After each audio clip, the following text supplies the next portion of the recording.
और अपने जाल उन चीलों पर फेंक देते हैं, जिससे वे चीलें जाल में कैद हो जाती हैं। मम्मा मम्मा ये क्या हो गया? मैं जाल में कैसे कैद हो गया? हम पर लगता है किसी ने हमला कर दिया। ए चिड़िया, मैंने तुम्हारा क्या बिगाड़ा है जो तुमने मुझे जाल में कैद कर लिया? बाहर निकालो मुझे। बाजू चील, जैसे तुम्हें हम पक्षियों का मांस खाना पसंद है ना, वैसे ही अब से हम पक्षियों को भी तुम चीलों का मांस खाना बहुत ज्यादा पसंद है। इसीलिए अब हम पक्षी तुम चीलों का शिकार करेंगे और तुम्हारा मांस खाकर हम अपना पेट भरेंगे। हाँ बाजू चील, वैसे भी अब हमारे जंगल में भोजन नहीं मिलता, इसीलिए हम पक्षियों ने यही सोचा है कि हम पक्षी तुम चीलों का शिकार करके तुम्हारा मांस खाकर अपना पेट भरेंगे। क्या तुम पक्षी हमें मारकर खाओगे? तुम पक्षियों की इतनी हिम्मत! एक बार मुझे बाहर आने दो, फिर देखो तुम पक्षियों की तो खैर नहीं। अरे बाहर निकालो हमें, कालू कौवे, बाहर निकालो हमें। बस तभी कबूतर अपनी टैक्सी लेकर वहां पर आ जाता है और सब पक्षी मिलकर उन चीलों को उस टैक्सी में डाल देते हैं और कबूतर उन चीलों को लेकर अपने जंगल चला जाता है। अरे वाह वाह वाह, 3 चीलें। मीनू चिड़िया, तुमने तो आज पहले ही शिकार में 3 चीलों को पकड़ लिया। कमाल कर दिया, कमाल कर दिया। मीनू चिड़िया, बहुत भूख लगी है, चलो ना इनमें से किसी एक चील को मारकर हम सब पक्षी मिलकर खाते हैं। चलो सबसे पहले हम सब पक्षी मिलकर इस नन्हे चील को मारकर खाते हैं, क्योंकि इसका मांस मुझे कुछ ज्यादा ही स्वादिष्ट लग रहा है। फिर सारे पक्षी मिलकर नन्हे चील को जाल से बाहर निकालते हैं। मेरे बच्चे को कुछ ना करना, छोड़ दो इसे, छोड़ दो इसे, मुझे मारकर खा लो तुम सब। हाँ हाँ, छोड़ दो मेरे बच्चे को छोड़ दो। वे पक्षी बाजू चील की बात नहीं सुनते और नन्हे चील को मारकर उसका मांस खाने लगते हैं। नहीं, ऐसा नहीं हो सकता, ऐसा नहीं हो सकता, मेरा बच्चा। नहीं, ऐसा नहीं हो सकता, तुम पक्षियों ने मेरे साथ बहुत गलत किया है, नहीं छोड़ूंगी तुम सब पक्षियों को। अरे बेटा, ये तुम्हारी मम्मा को क्या हो गया? ये इतनी जोर जोर से क्यों चीख रही हैं? बाबा, लगता है मम्मा कोई सपना देख रही हैं, मैं अभी इन्हें उठाता हूँ। मम्मा मम्मा, उठो उठो, क्या हो गया आपको? उठो। नन्हे चील की आवाज़ सुनकर बाजू चील फौरन से उठती है, तो उसे पता लगता है ये सारा कुछ तो सिर्फ और सिर्फ एक सपना था। इसका मतलब ये सब एक सपना था? बाप रे, कितना भयानक सपना देखा मैंने। अरे पत्नी जी, ऐसा भी क्या सपना देख लिया तुमने? सारा हमें भी तो बताओ। फिर बाजू चील अपना सपना अपने पति को बताती है। अरे क्या फजूल के सपने देखती हो? भला पक्षी भी कभी हमारा शिकार कर सकते हैं क्या? नहीं नहीं पति जी, ऐसा हो सकता है, क्योंकि भूख तो कुछ भी करवा सकती है। अगर पक्षियों के जंगल में भोजन खत्म हो गया तो पक्षी देखना हमें ही मार कर खाएंगे। अरे लेकिन किसने कहा तुमसे कि पक्षियों को उनके जंगल में भोजन नहीं मिल रहा? मेरे बेटे नन्हे चील, तुम जाओ और जाकर जंगल में देख कर आओ कि जंगल में कहीं भोजन का कहर तो नहीं पड़ गया ना। अच्छा मम्मा, मैं अभी देख कर आता हूँ। नन्हा चील बस वहां से जाने ही लगता है कि अचानक उन चीलों पर बड़े बड़े जाल आकर गिरते हैं। अरे बाप रे, ये क्या हो गया? मेरा सपना तो सच हो रहा है, मैं तो सच में जाल में कैद हो गई। बाजू चील, हम पक्षियों ने तुम्हें जाल में कैद किया है और अब तुम चीलों की खैर नहीं। अरे बाप रे पत्नी जी, तुम्हारा सपना तो सच हो रहा है, इसका मतलब अब हम चीलों की खैर नहीं। देखो चिड़िया, हम चीलों को हल्के में मत लेना, हम चीलें बहुत ताकतवर हैं, अगर मैं अपने पर आ गई ना तो तुम पक्षियों की खैर नहीं। अरे जाओ जाओ बाजू चील, अब तुम तो हमारे जाल में कैद हो, अब तुम कुछ नहीं कर सकती। बस तभी कबूतर अपनी टैक्सी लेकर वहां पर आता है और सपने की ही तरह वे चीलों को अपनी टैक्सी में डालकर ले जाता है। चिड़िया, ये मुझे कहाँ ले आई हो तुम? और ये तुमने मेरे आंखों पर पट्टी क्यों बांधी हुई है? हाँ हाँ, हमारी आंखों से पट्टी खोलो, आखिर ये हमारे साथ क्या हो रहा है? कालू कौवे, चीलों की आंखों से पट्टी खोलो। फिर कालू कौवा उन चीलों की आंखों से पट्टी उतारता है। जब वे चीलें देखती हैं तो वे तो हैरान ही रह जाती हैं, क्योंकि सब पक्षियों ने तो नन्हे चील के जन्मदिन की तैयारियां की हुई थीं।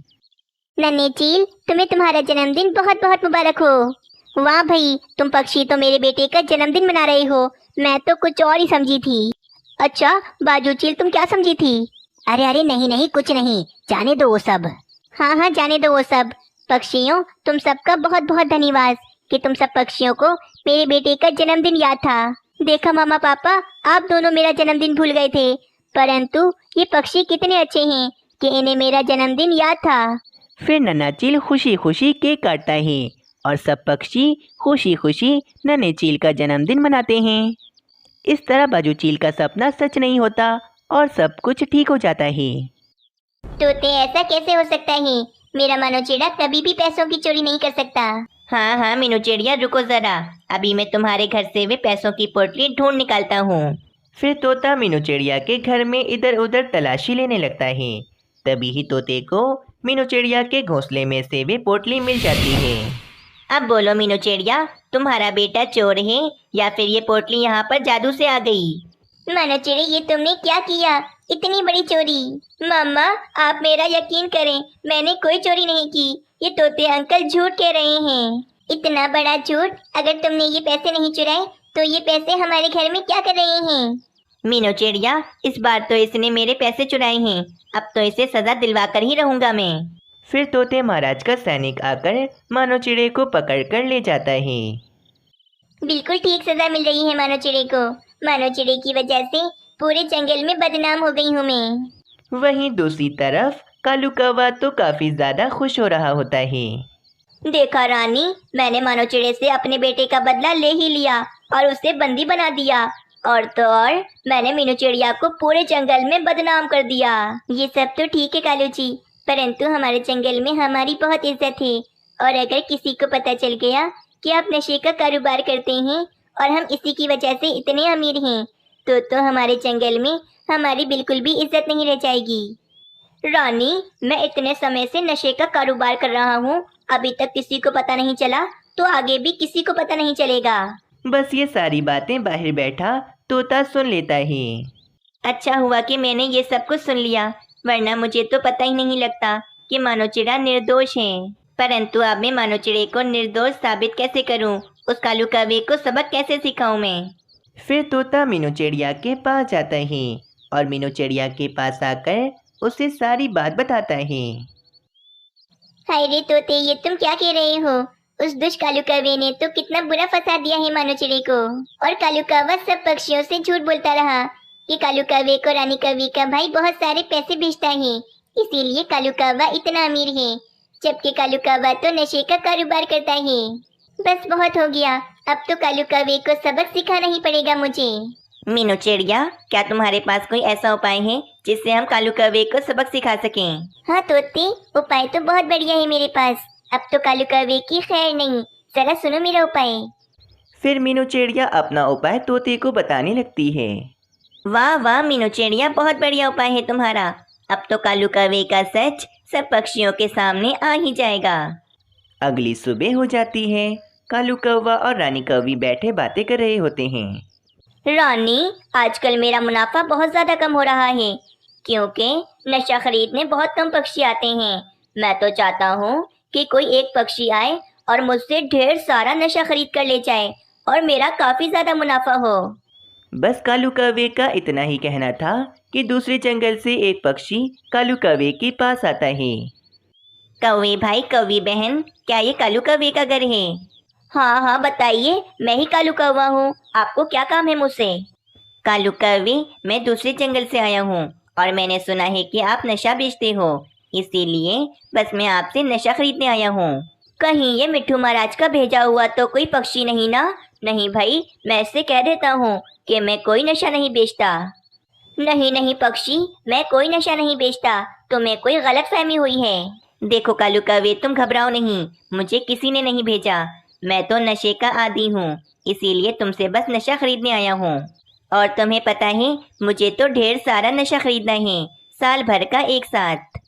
अगर ये ढेर सारा नशा खरीदेगा तो मेरा बहुत ज़्यादा मुनाफा होगा। चलो चलो, इसे बता देता हूँ कि मैं ही नशा बेचता हूँ। हाँ पक्षी जी, मैं ही नशा बेचता हूँ, चले चले मेरे साथ चलें। मैंने अपना सारा नशा अपने दूसरे वाले घर में छुपा कर रखा है, आप मेरे साथ वहाँ चलें। चलो रानी, मैं आता हूँ ज़रा थोड़ी देर में। कालू जी ध्यान से जाइएगा, आपको कोई पक्षी देख ना ले।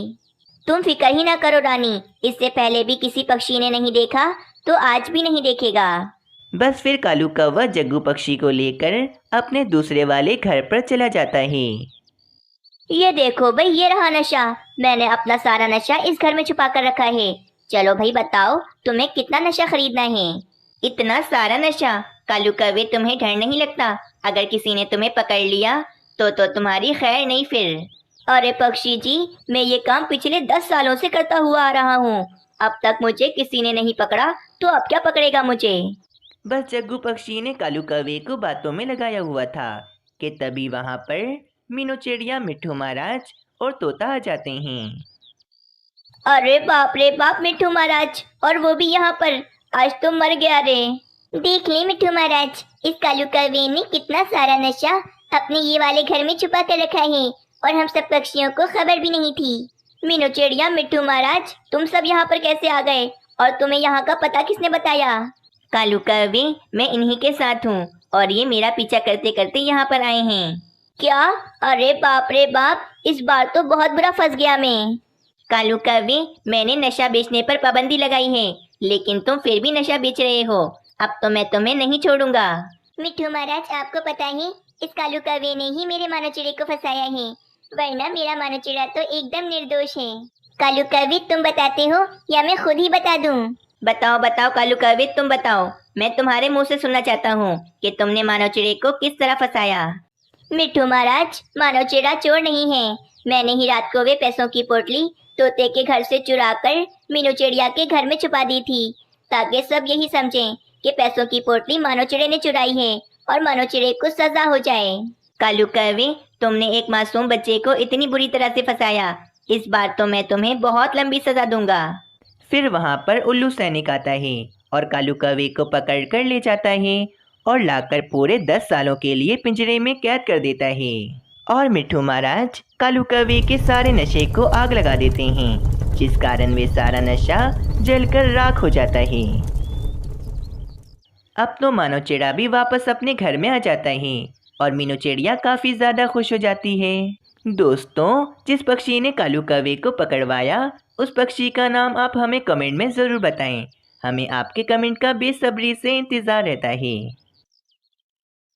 दूर किसी जंगल में एक पेड़ पर 2 बहनें रहती थीं, मीनू चिड़िया और कोमल चिड़िया। मीनू चिड़िया तो बहुत ज़्यादा ही मेहनती थी।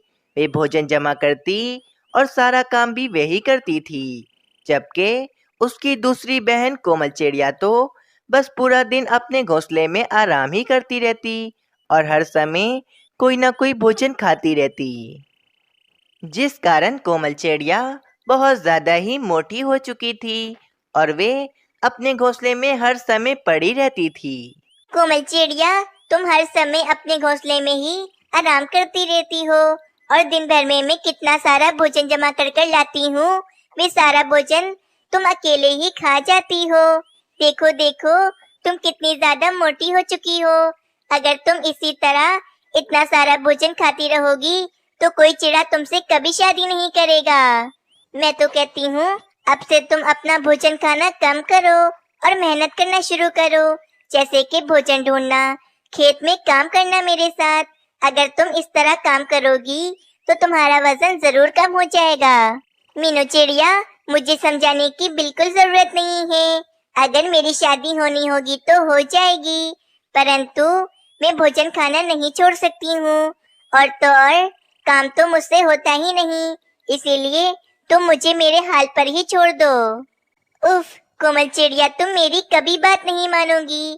देख लेना, एक दिन तुम्हें अपने इस किए पर बहुत ज्यादा पछतावा होगा। अगले दिन कबूतर मीनू चिड़िया के घोंसले में आता है और मीनू चिड़िया से कहता है, मीनू चिड़िया, मैंने कोमल चिड़िया के लिए एक बहुत ही अच्छा रिश्ता ढूंढा है। क्या पता कोमल चिड़िया की वहाँ पर बात बन जाए। मैं कल रिश्ते वालों को लेकर क्या तुम्हारे घोंसले में आ सकता हूँ? हाँ हाँ कबूतर, क्यों नहीं। इसमें मीनू चिड़िया से पूछने वाली आखिर कौन सी बात है। मैं तुम्हें इजाजत देती हूँ, कल तुम मेरे घोंसले में रिश्ते वालों को लेकर आ जाना।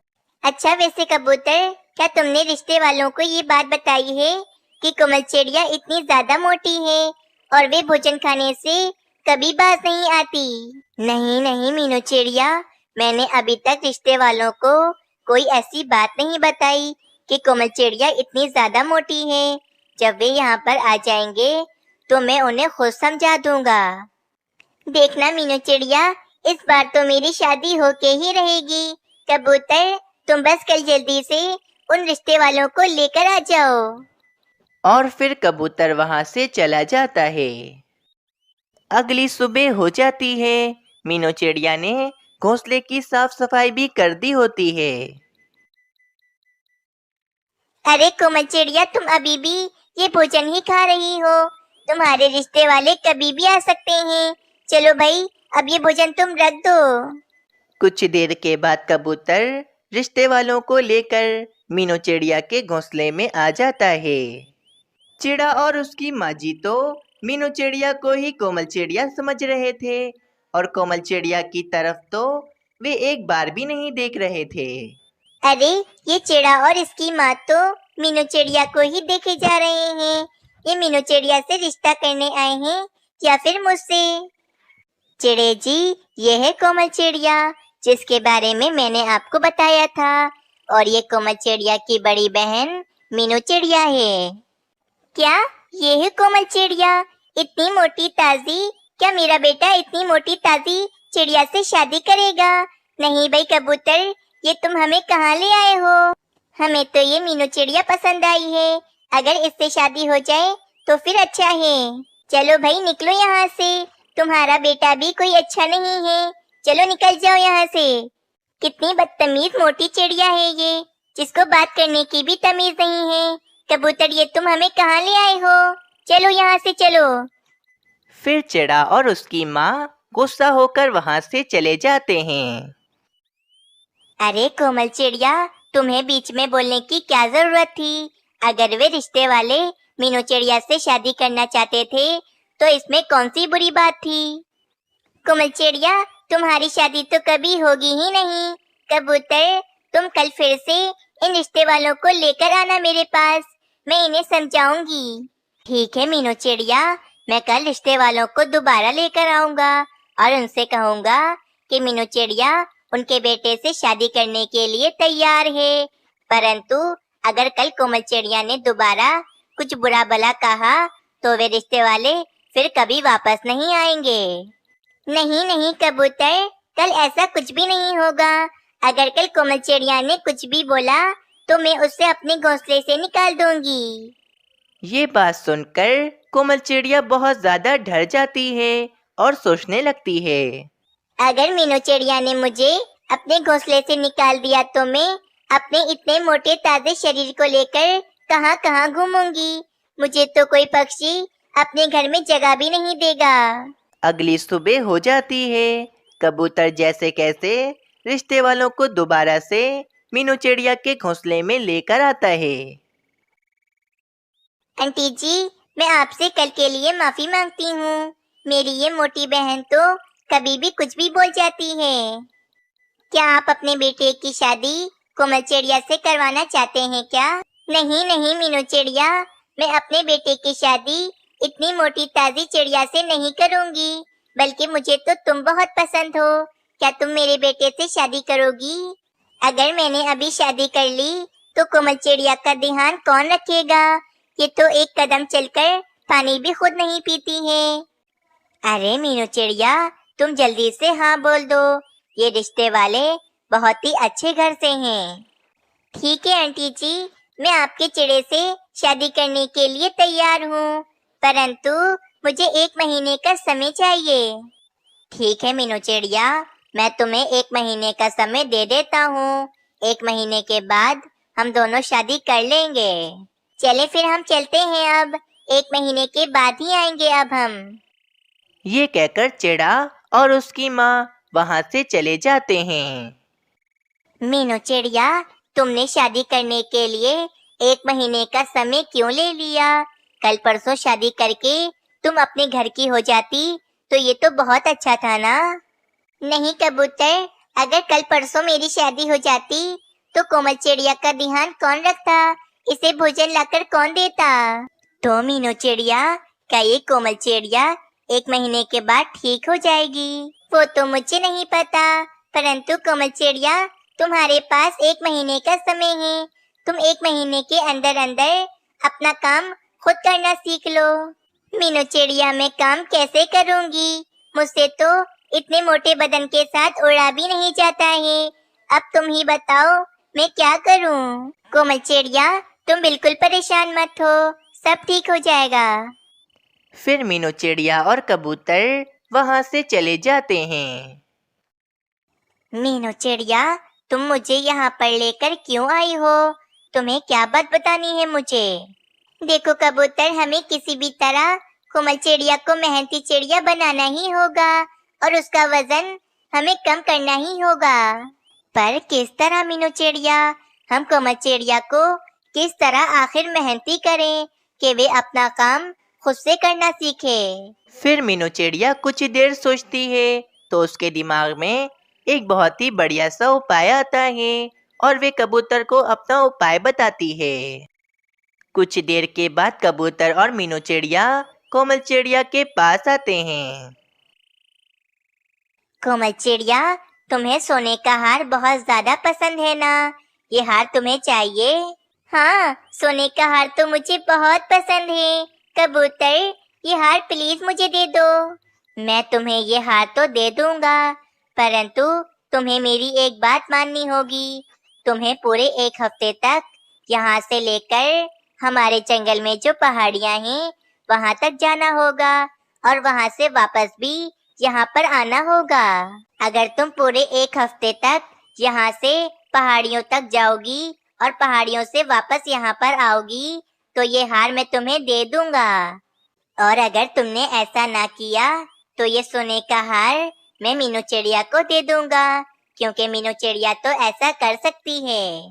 कोमल चिड़िया हार की लालच में ये मान जाती है कि वे पूरे एक हफ्ते तक यहाँ से पहाड़ियों तक जाएगी और पहाड़ियों से वापस अपने घोंसले तक भी आएगी।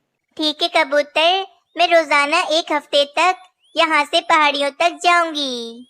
ये कहकर कोमल चिड़िया अपने भारी बदन को लेकर पहाड़ियों की तरफ निकल जाती है। कोमल चिड़िया आज काफी सालों के बाद उड़ रही थी, इसी कारण उससे बिल्कुल भी उड़ा नहीं जा रहा था और ऊपर से कोमल चिड़िया का वजन भी बहुत ज्यादा बड़ा हुआ था। मीनू चिड़िया और कबूतर भी कोमल चिड़िया के पीछे पीछे जा रहे थे और उस पर नजर रख रहे थे। काफी देर के बाद कोमल चिड़िया जैसे कैसे पहाड़ियों तक आ जाती है और वहां पर आकर बैठ जाती है। मीनू चिड़िया और कबूतर चुपके से ये सब कुछ देख रहे होते हैं और काफी ज्यादा खुश हो रहे होते हैं। मीनू चिड़िया, अब कोमल चिड़िया का वजन तुम्हारी तरह कम हो जाएगा और कोमल चिड़िया अपने काम खुद से करेगी। चलो भाई, अब मुझे दोबारा यहाँ से अपने घोंसले भी तो जाना है।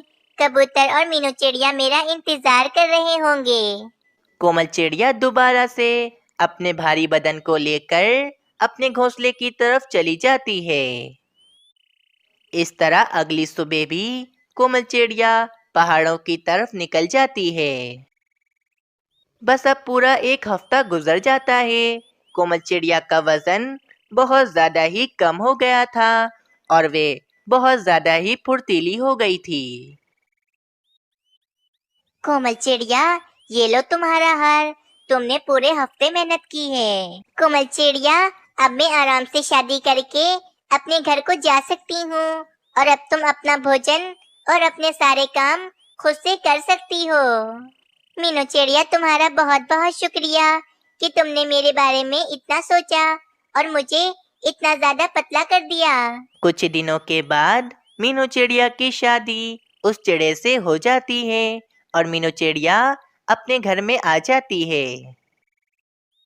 कोमल चिड़िया, मेरे पास तुम्हारे लिए एक बहुत ही अच्छा रिश्ता है। मैं तुम्हारी शादी भी जल्द ही उस चिड़े से करा दूंगा। इस तरह सब कुछ ठीक हो जाता है। कोमल चिड़िया का वजन भी कम हो जाता है और वे अपने सारे काम अब से खुद करने लगती है।